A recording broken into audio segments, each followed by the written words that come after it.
So this is a repeat customer. We've done quite a lot of mods on this 110 so far, but we've just had it back in today to add a number of other upgrades. But the main upgrade is the new DRLs, which are now on, but we can also we've rigged these up for fog lights as well. So I think my colleague inside will just demonstrate the fog option. So we've got fog here, and then without fog, which is there.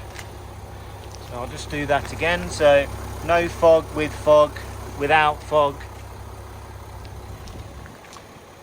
So as you see, that really complements now with our LED grille that we offer here at Defender Retrofit. And then we've also added these extended wing risers, which are there, really now give it a more menacing look on the vehicle, as you can see there.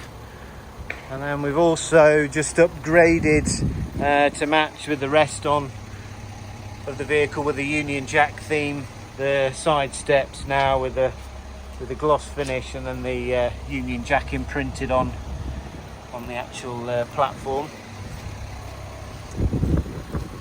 So yes, if you're interested in upgrading on your Defender 90 or 110 with these following upgrades, then please give us a call here at Defender Retrofit.